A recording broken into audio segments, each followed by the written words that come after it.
qui me révolte le plus, c'est de ne pas avoir le choix de mon habitat.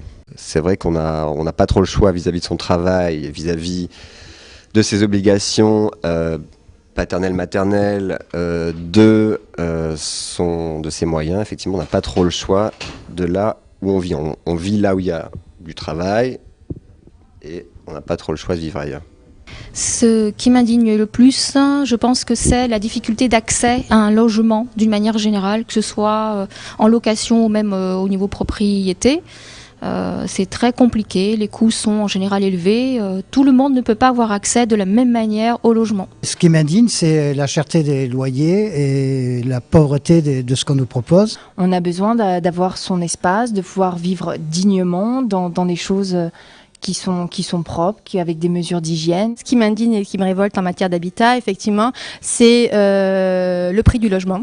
Et le problème de ces familles qui travaillent et qui ont du mal à accéder au logement. Le logement social, il y a une pénurie du logement social, donc les 20% de logements sociaux dans les villes, la plupart des villes n'atteignent pas ce pourcentage. Le parc social, le logement locatif dans le social est très restreint. Il y a énormément de gens qui restent, qui stagnent sur des listes de demandeurs de logements sociaux. Alors, ce qui me révolte le plus, c'est de savoir qu'il y a des logements qui sont vacants dans la ville de Nice comme dans pratiquement toutes les villes de France, et que quand des personnes qui n'ont pas de logement squattent ces logements, eh bien ils sont mis à la porte par la police assez rapidement. Moi, c'est le prix des logements et l'isolement des personnes. Le coût du terrain, le coût des logements. Quand on veut acheter, on est limité. On ne peut pas acheter ce que l'on désire réellement. Je touche 860 € par mois, j'ai divorcé, donc j'ai cherché un logement. Et tout ce que j'ai trouvé pour 500 €, 550 €, ce sont des taudis de 9 mètres carrés, 10 mètres carrés. Voilà, donc il y a vraiment...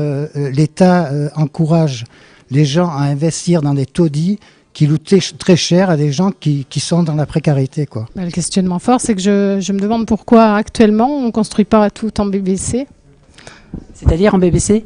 En basse consommation. On est dans l'habitat individuel, on a petit à petit, on s'est convaincu depuis de longues années que c'était l'habitat idéal, et je pense qu'il faudrait revoir les choses par rapport à l'empreinte au sol, par rapport à la préservation des terres qui ne sont pas forcément agricoles, mais de toute façon sont cultivables.